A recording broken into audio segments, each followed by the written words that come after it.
Week 4 of the college football season is in the books. We had a great week of college ball. Let's recap everything that happened. Before we get into the recap of the games, obviously let's recap how I did on my official plays this week. I went 4-4, and I'm down 0.41 units. 4 wins, 4 losses. TCU, UCF, Oklahoma, Miami as the wins. Utah, Nebraska, Baylor, and USC as the losses. I'm going to crash out on some of these games, so be prepared because some of this was absolute bullshit, but we'll get there when we get there. Not a bad week, obviously not a positive week, but after the week we had last week, then, there is no fucking way we were going to top that. But overall, my year to date, 19-11, 19 wins, 11 losses, and we're up 6.46 units. So we're still doing good, but we need to keep that momentum going. Can't slow down. All right, we're going to start things off with the recap of the Friday night game, Iowa versus Rutgers. This was an interesting little game, very high scoring. I don't know who would have guessed it would have been this high scoring, but it was extremely high scoring back and forth. Iowa honestly pulled away and looked like a better team. I got to give Iowa a lot of credit. Their offense looked very, very good. I was not expecting their offense to look as good as they did. I had Rutgers. I didn't bet it, but I had Rutgers. And the performance that Rutgers gave, it was something that you would have thought they would play like. Good offense, good tempo. I like this kid, this Ethan, I think his name is, the Kaliamakis, whatever the fuck you pronounce his name. You guys know what I'm talking about, the quarterback for Rutgers. It's a good offense. But when they needed to get the stops, they failed to get the stops. Overall, Iowa was clutcher. They were better. The defense, oh my fucking God. Sorry, this camera bullshit was starting early, but I caught it, I think, in time. Yeah, so Iowa's defense was clutcher. They were better offensively. They moved the ball well. I was shocked by how well this offense from Iowa played. 38 points is no fucking joke. Good win for them. They cover, they win. Rutgers, tough loss at home, but they played well, so give them the credit they deserve. Next game. We get to the Saturday slate. We'll start with SMU versus TCU. I had this as an official play, TCU to cover the spread, and they did. They did. TCU looked great in this game. I got to give them a lot of credit. They were very, very efficient offensively. This is a big offensive game, even though they actually went under the total, which is crazy. But, it is what it is. I didn't bet over-under. TCU played very, very well. And then SMU always was right there. And they almost took this game from them. They took a quick lead, and I think TCU answered like that. After SMU, I think it was like a 2-point game, 3-point game. SMU was in the lead. TCU scores a quick-ass touchdown, and then they just completely ice SMU. Cover the spread as well. And most importantly, I'm going to tell you this kid's name right now. I'm going to look at it right now. I forget his name, but the receiver for TCU, holy fuck. This man went stupid. What's his name? McAllister. Let me read you his stat lines. He had 15 targets, which in and of itself is insane. 8 receptions, 254 yards, and 3 touchdowns. He had a fucking hat trick. What a game for this McAllister dude. Holy fuck, man. 254 yards and 3 tuds? Obviously, Hoover played lights out. I wouldn't say it was the greatest game from him, but it was good enough. Hoover did what he had to do. I like this TCU team. I don't know if they're a Big 12 contender. I'm going to be honest. There's another team that I think is a little bit better and more, likely to win the Big 12. But you never know. TCU had a great game. SMU, tough loss. Really tough loss because they lost to Big 12. They lost, not Big 12. What am I saying? They lost to Baylor. They lost now to TCU. So, they're still in the running for their own conference, obviously. These are Big 12 losses. But it matters for playoffs because if they don't win their conference, then they might not make the playoffs. Next game. Next, I'll talk about this game very quickly, very briefly. I didn't predict this one, but holy shit. Memphis versus Arkansas. Memphis upset Arkansas, and it was a game that Arkansas was pretty much controlling for the majority of the game. That's the craziest part. They blew this completely. This Arkansas defense sucks, and most importantly now, this is back-to-back weeks where a costly fumble has essentially led to them losing the game. Last week was excusable because it was Mississippi. This week, Memphis, they should have won this game. They were 7.5-point favorites. If you had Memphis, congratulations. What a great game this was from Memphis. They stormed back, took the lead, and completely iced Arkansas. Choke job, Arkansas. I think they fired their head coach. Maybe they did, maybe they didn't. I think they did if I was reading it correctly. Nevertheless, it doesn't matter. Arkansas sucks. Next game, I just wanted to talk about that quickly because, that was crazy. All right. Texas Tech versus Utah. This is my first of 2 crash outs coming. Utah, what the actual fuck was that? What the actual fuck was that? That was the most disgusting, despicable performance I have ever seen. They did nothing in this game. Their offense was non-existent. I can't even think about how many times they crossed the 50-yard line. Once, twice? They looked atrocious. Atrocious. And the funniest part was Texas Tech did not look that much better. This was a pure defensive matchup. And I know 34-10, again, this score does not really tell the majority of the game. It was the fourth quarter where things kind of blew up. Utah and Texas Tech were just going back and forth defensively. Interceptions, fumbles, stupid shit, just constantly back and forth, back and forth. Somehow, some way, Utah was in this game for quite a while. The fucking starting quarterback for Texas Tech gets injured. I'm sitting there thinking, oh, thank God, Utah has a chance. They might actually win this game now because the starting quarterback is injured. And they just shit themselves. The backup quarterback came in there, balled out. I mean, the backup quarterback did better than the starting quarterback. He killed it. He was throwing dots. He was making big runs. Long story short, Utah puts it in, I think, within a touchdown range. They were close, like a touchdown game.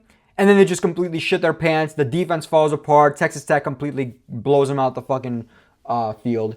Look, I still have Utah to win the Big 12. I don't know if it's going to happen or not. I don't know what's going to happen. I'm worried now because Texas Tech has a huge win over them. Obviously, TCU is rolling. Utah might not make it, but I still have faith. Devin Dampier has to stop being an idiot. The amount of times he missed wide open receivers, made stupid throws, was insane. He has to make better reads and make the easy fucking throw. It's right fucking there. You would have got another 2 touchdowns had you made these throws. A. And B. If the run game is not working, stop running the ball! They keep trying and trying to run the ball. I'm watching this shit. They can't. The run game is not working. Stop trying to run. There's no purpose in this shit. What the fuck are you doing? Stop running the ball, you idiot. But yeah, good win by Texas Tech. I'm going to give them credit. They balled out. Backup quarterback, starting quarterback, played fantastic. Defense did their job. Good win by Texas Tech. I'm a little salty. I'm coping a little bit, but it is what it is. I still have faith in Utah to win the Big 12, but we'll see. Now it's going to become a lot harder. This was a huge game, and I was hoping they would have won this game, but fuck it. I got this wrong as an official play as well, but obviously I did. I got 3.5. They fucking lost by fucking 24. Next game. Let's laugh it out this one. I predicted this one, but I didn't give a bet on this one. Syracuse versus Clemson. Clemson's done. Eliminated. Clemson is done. They are not making the playoff. If they make the playoff, there needs to be... Oh my God. There's going to be a riot. They have 3 losses total already. Might I add, already. And their schedule is not super cupcake. They have a few cupcake games, but not super cupcake. And they have 2 losses in the ACC. Last week, Georgia Tech. This week, Syracuse. They looked horrific in this game. Horrific. They were doing nothing. They could not move the ball. They could not play at all. The sad part for Syracuse, honestly, is that their starting quarterback got injured. And apparently, it's like a serious injury, which sucks because they're a good team. But whatever. Syracuse is not making the ACC championship. They're not making the playoff. They're a pest team. We'll call them a pest team. That type of team that beats a team like Clemson. Last year, they beat Miami late in the season to kick Miami out the ACC championship. This is the type of shit that Syracuse does. But fuck Syracuse. Good job. No one gives a fuck about them. Clemson, man. What the fuck just happened? Y'all remember when Dabo Sweeney said he's going to stop coaching once kids start getting paid? Yeah, clearly he did. Clearly. The man does not give a fuck anymore. This performance was atrocious. Clemson had so much preseason hype. And they've done nothing with it. Nothing. Forget about the preseason hype of national championship, playoffs, ACC championship. Forget about all that. It's week 4. They have 3 losses. It's week 4 and they have 3 losses. They're 1-3. They're done. They're 17.5 point favorites. They lose by 13 points to a Syracuse team at home. They lost this game at home. Clemson is done. The powerhouse program that was Clemson is no longer there. Dabo Swinney is a Deshaun Cosby and Trevor Lawrence merchant. I think it's time to admit that. What the fuck has he done without them? Huh? He's had two world-class quarterbacks. Trevor went number 1 overall, was like one of the highest touted prospects ever since like Andrew Luck, you can argue. And then Deshaun Cosby was very good as well. I forget what number he went. He was like 2017, like number 10, something like that. He was, I know he went, did he go after or before Mahomes did? I think he went after, but like just after. I think Mahomes was number 10 and Deshaun Cosby was like number 11 or 12, maybe 13. Whatever, doesn't matter. Merchant, Dabo Swinney's a bum. Good win by Syracuse. You're a pest, and that's what you got to do. You got to be the pest and crush the dreams of teams that thought they were good. Bye-bye, Clemson. You're ass cheeks. Next game. Where are we at next? Oregon State versus Oregon. I'll talk about this one quickly. Oregon absolutely beat the dog shit out of Oregon State. Cover the spread. Actually, cover the spread depending on what you got the spread at. It says 33.5 here. But I think when I was doing the video, it was like 35.5. I didn't give a prediction for this game, so I don't give a fuck. Like an official play, I should say, not a prediction. But yeah, I mean, what's there to say? Oregon's very good. Oregon State's dog shit. But now, Oregon has not really been tested. Oregon State, fine. Northwestern, fine. Next week is Penn State. In Penn State. That's a game. I'm still debating on who to take in that one. I'm waiting to see what the spread is, how it moves. But, if Oregon win next week at Penn State, this is a national championship contender. And I know, right? We're not going to sit here and say like, oh, Oregon this, Oregon that. They always fall apart. They're like the Ravens of college ball. But this year could be different. This defense is pretty good. So good win by Oregon. I mean, expected win by Oregon. They cover the spread. Oregon State sucks balls.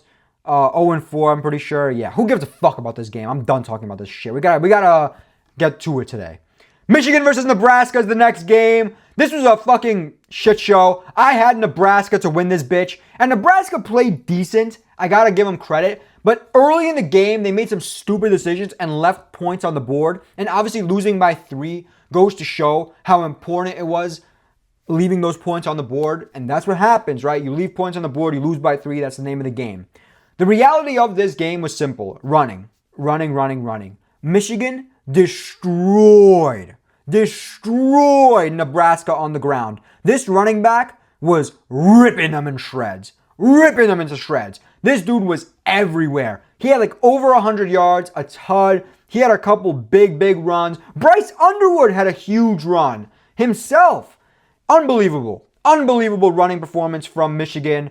I'm not overly impressed by the Michigan team in and of itself. I'm very impressed by their running performance. But again, you play a team with a better run defense.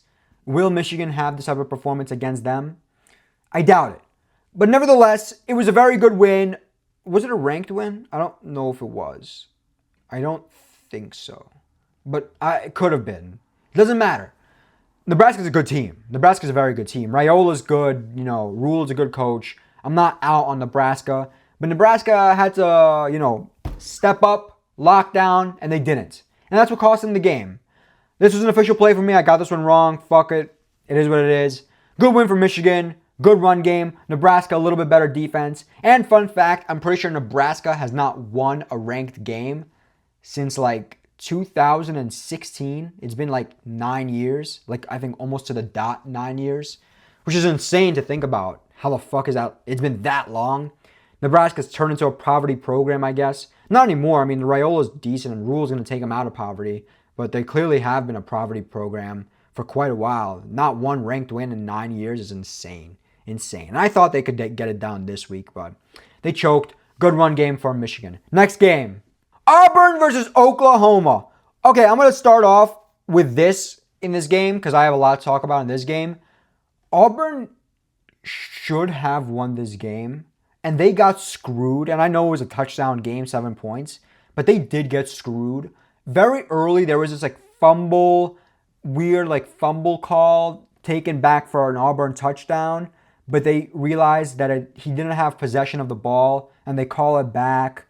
Very questionable. Overall, very questionable calls from the refs against Auburn, but Oklahoma clutched up when they needed to, and that needs to be taken into account. Auburn took a slight lead. I forget the score, but it was like a slight lead. Oklahoma marches down the field, and scores a tud to take the lead back. I think they go up by 5. Yes, 5, and I'll tell you why that's important in a second. Then Auburn, Jackson Arnold tried to lead a drive down the field. Nothing happens. Oklahoma's defense had an unbelievable performance. I think a school record, 10 sacks, and that 10th sack was the most important, and I'll explain why in a second. But overall, fantastic performance from Oklahoma. Great performance from Auburn as well. It was one of those where I'm impressed by both teams. Both of these teams impressed me. It was one of those games where it was big defense. The offense didn't come easy in this one, and you needed to really, really play hard.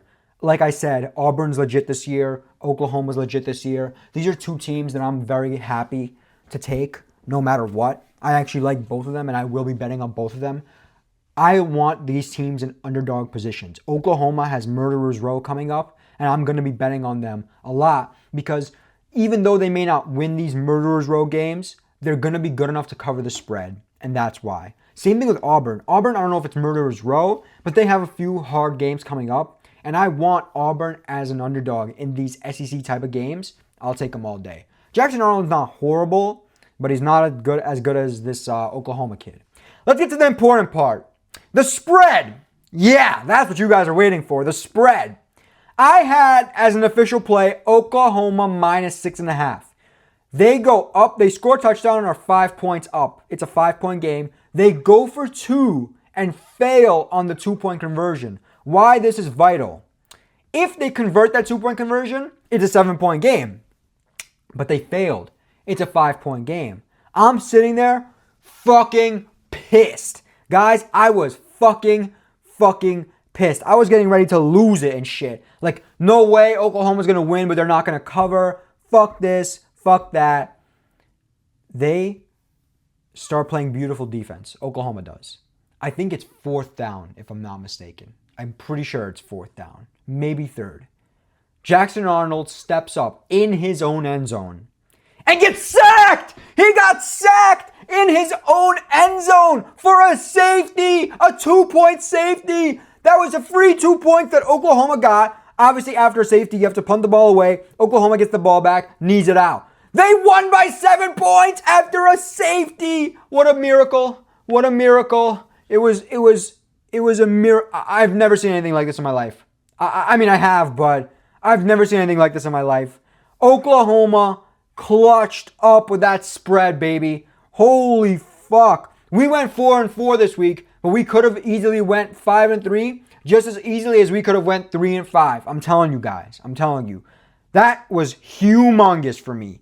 Humongous. I love you, Oklahoma. I love you, Oklahoma defense, for that sack. And things like this don't go unnoticed. Guys, it does not go unnoticed. When I will bet on Oklahoma in these future matchups, I will remember this. They covered the spread for me that one time. And I know they're a good team that covers spreads. And that's all I care about. Who cares who wins the game as long as you cover the goddamn spread. Next game. North Carolina versus UCF. Okay, let me calm down for this one. I got this one right. Very right. And I don't want to use these terminology. This terminology when talking about gambling. This was extremely free and extremely easy. Nothing is free. Nothing is easy. I'm saying this because even though it was free and it was easy, if you're gambling and if you've been gambling, I don't know, some of you do, some of you don't, there's nothing that's free. There's no such thing as a lock. There's nothing that's guaranteed. It's the way you have to view everything. But North Carolina sucks.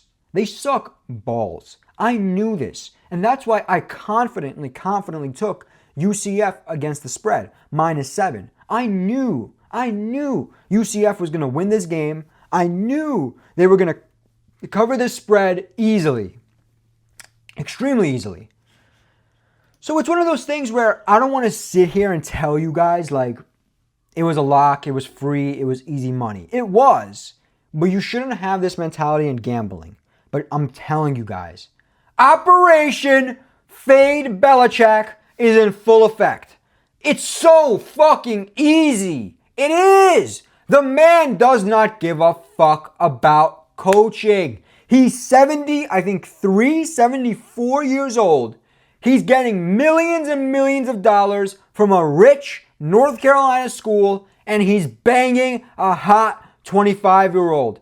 This is not about legacy. This is not about football. This is about collecting a check and doing whatever the hell you want. You can see North Carolina is not prepared. They're not ready, and they have no desire to win. UCF outplayed them every which way, offensively, defensively. Some of these drives UCF would go on where they would just drain the clock. They went on this, I think in the fourth quarter, this like 10-minute drives to just completely drain the clock. And it's like, holy fuck, man. Like, UCF looks so good. And UCF's not that good. It's the fact that North Carolina's trash, right? You can take this as one of two ways. North Carolina's so bad that that's why UCF was good, or UCF is actually that good. It's the first one. It is. North Carolina sucks, and they make every good opponent seem better than they are. It was easy versus TCU, and it's even easier versus UCF. Operation Fade Belichick. Anytime North Carolina is going to play a good team, a quality team, you already know what's going to happen. I'm going to be betting on against North Carolina, their opponent, because their opponent's going to cover spreads so easy. Belichick is checked out. He's collecting a check. He does not give a fuck. Good cash for me, UCF. Probably my easiest bet of this week. Next game. Next, we have South Carolina versus Missouri. South Carolina actually technically got this right, fully right, I should say. South Carolina covered, Missouri won. But this was a bit like, I don't want to call it unfair. Sellers played in this game, and Sellers played pretty well. Obviously, if they knew Sellers was playing this whole time, the spread would not have been 10. No way. It would have been much, much smaller. So good credit to Missouri for beating South Carolina with Sellers. Had Sellers not played, obviously that 10 would be meaningless. They would have covered the 10 easily. But nevertheless, Missouri completely outplayed South Carolina. It was a very impressive performance. It sucks that South Carolina now has 2 losses, if I'm not mistaken. Yeah, because they lost to Vanderbilt the week before. You know, this was a sneaky playoff team, but now with 2 losses, a very difficult schedule coming up, I doubt it. Sellers, I'm assuming, is still banged up, not 100%. Hopefully he can get healthier and continue to go on a roll, do big things, because I really like this South Carolina team. I really like Sellers as well. I think he's going to end up being QB1 in the 2026 draft. So, Missouri, good win. I'm not sold on Missouri, guys, by the way. They had a very sus win versus Kansas, which they shouldn't have won, and they shouldn't have covered. I still remember that. And even this game is like, okay, like you won by 9, but South Carolina gave them problems. This was not that like blowout of a game where South Carolina scored a backdoor to go by 9, to cover the spread and lose by 9. Like South Carolina was in this game for the majority of it, and Missouri just pulled away at the end. And South Carolina's quarterback is injured. Missouri, I don't think is that good. I can't wait till they play a better team. I'm going to fade Missouri. But good win for them. Good win for them. Next game. Where are we at?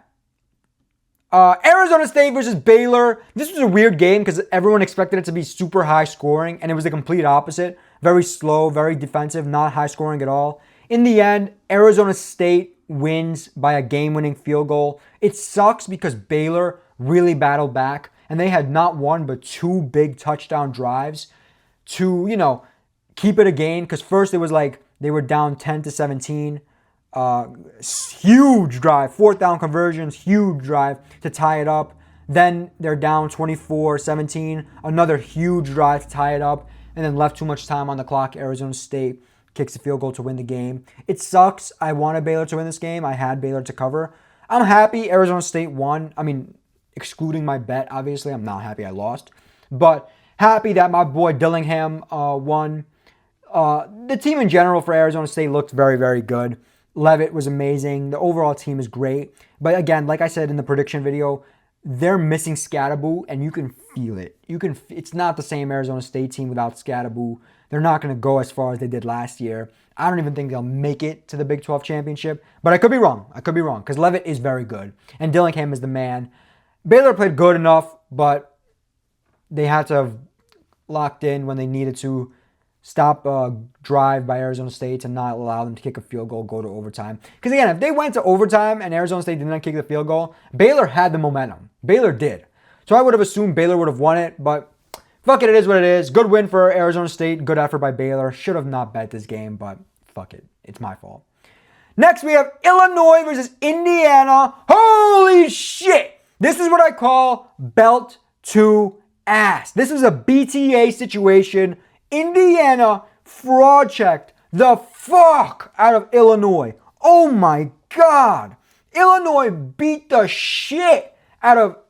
Hold on, did I say Illinois? Indiana beat the shit out of Illinois. This wasn't even a game. Look at the final score. It was 63 to 10. 63 to 10. They won by 50 points, 53 points. Holy shit. Holy shit. What is Illinois doing? What is Indiana doing? Okay, look, let me start by saying this. Illinois are super fraud. Super fraud. I knew that. Don't get it wrong. Indiana, I may have been wrong about. Because in my analysis of this game, I had Illinois to win, Illinois to cover, obviously. I didn't bet it, thank God. Illinois was fraudulent as hell. I knew that. Indiana was fraudulent as hell. I knew that. But now I'm sitting there thinking to myself, 63 to 10 is crazy. Kurt Cigarette might actually be a really good fucking head coach. 63 to 10 is insane. Look, Illinois sucks. They're not good. They're fraudulent as hell. Indiana, the jury's still out on them. I don't know. Obviously, after a game like this, for me to sit here and say Indiana's fraudulent is insanity. I mean, it's pure insanity. But I still feel like they're not that good, man. I'm telling you, against a better team, put it like this. Indiana is fraudulent and Illinois is slightly more fraudulent. That's why this game went the way it did. Illinois sucks balls. They're not making shit. Fuck Illinois. They shouldn't have beat Duke that time as well, whatever it was, 2 weeks ago or whatever. Good win by Indiana. But not a good win. A great win by Indiana. Oh my God, they beat the shit out of Illinois. This was insane. I didn't even watch this game. I was watching another game, but whew. All right, next game, Washington versus Washington State. I mean, again, who gives a fuck about this game? Washington beat the shit out of Washington State. It's a rivalry game. Washington State is straight poverty. Washington is like that. I didn't bet this game. I predicted it, but I didn't bet it, obviously. Washington beat the dog shit out of Washington State. Now, Indiana beat Illinois worse than Washington beat Washington State. But nevertheless, you know how it is. Good win by Washington. I don't think either of these teams are legit. Washington State obviously is dog shit, but I don't think Washington is legit. They're just playing a horrible opponent. That's why this score is the way it is. They covered, they won. Easy money for Washington. You know, it's how it goes. In a rivalry game, that's not really a rivalry anymore. Next game. Miami versus Florida. This game was very, very weird, and I'm struggling to analyze it. I watched this game front and back. I really like this game. I had Miami to cover the spread, and Miami covered pretty easily. But here's the reality of it. It's 13-0 at halftime. Miami is dominating on defense. Florida, I think, had one first down the entire half. They did nothing. The Miami defense looked spectacular. But you're sitting there thinking to yourself, what's going on with the Miami offense? They ran the ball pretty well, but Carson Beck didn't play great in that first half. Could have done better. But again, who cares? It's 13-0. They're up 13-0. The defense is locking down. Florida has done nothing. I mean, literally nothing. Then the second half starts. Florida goes on to score a TUD, the only TUD of the game for them, and in a very good drive. It's 13-7. Right after that 13-7, Carson Beck throws an interception, a bad interception. And all of a sudden you're sitting there thinking, oh fuck. Miami played so well. They should be dominating this game, and they kind of are dominating this game. Florida has the ball with a chance to score a touchdown and take the lead. Now, obviously, as you can see by the score, that did not happen. Miami's defense, again, clutched up. And then after that, Miami went on a nice drive, good running, scored 2 TUDs, if I'm not mistaken, to win this game 26-7. So here's the issue with my analysis of this game. On one hand, I'm extremely impressed by how Miami played. And on the other hand, I'm extremely disappointed by how Miami played. The defense was unbelievable. This Miami defense is for real. For real. I mean, like, legit. This is a ridiculously talented Miami defense. And if Miami wins the national championship or makes a deep run, it will be because of how good this defense is. But again, you almost feel like in this type of game, Miami should have won bigger. Miami should have won a lot bigger. Florida had one good drive. That's it. Besides that one drive, Florida did nothing. I mean, absolutely nothing. If you take away that drive, all the stats from that drive, the first downs and everything, they had what? A handful of first downs? You can count how many first downs they had on one hand if you take away that one drive where they scored a touchdown. So Florida did nothing. So I should be sitting here saying, like, holy fuck, like, unbelievable performance by Miami. They completely dominated Florida from front to back, ran the ball well, hard defense. But I don't know. I was kind of hoping Carson Beck would have a better game. That's the reality of it. He should have had a better game. But fuck it. I'm not going to complain. Miami's a legit national championship contender. If you put a gun to my head and say who's going to win the Natty right here, right now in September, late September, I would say either Oregon or Miami. Good win for Miami. The run game is efficient. It's very strong. I'm impressed by this Miami team. And just Carson Beck needs to do a little bit better. As for Florida, we'll talk about Florida quickly. They suck. Lagway sucks. Most importantly, coaching sucks. Napier sucks. Everybody sucks. Florida should blow it up completely blow it up. Napier should not be calling plays anymore. If Napier keeps his job after the season's done, there might be a riot in Gainesville. Lagway, this Florida team sucks in general. I'm done talking about this game. Next game. All right, final game, and I have a nice little crash out saved for the last one. Michigan State versus USC. I'm not going to analyze this game because, let's be honest, nobody really gives a shit. The only thing I'm going to talk about here is USC played very, very well. They had a hard-fought win. They controlled the game from front to back. Here's the issue. They're up by 21. Ref ball comes into play. Michigan State scores a touchdown after ref ball. If you want to go watch that drive, watch it, because refs pretty much gifted Michigan State every first down they got and allowed them to score a touchdown.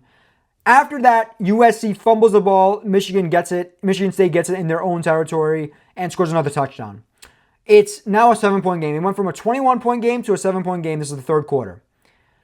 USC storms back, clutches up. They're up by 21. It's 45-24.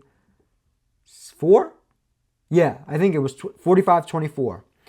2 minutes left in this game. I have, by the way, as an official play, USC minus 18.5. I'm hype. 2 minutes left. I'm hype. They're up by 21.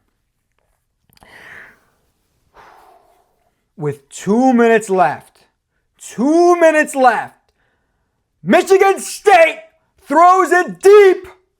The USC defender falls down. Michigan State catches it over the top and runs in, or I should say walks in, for a touchdown to cover the spread.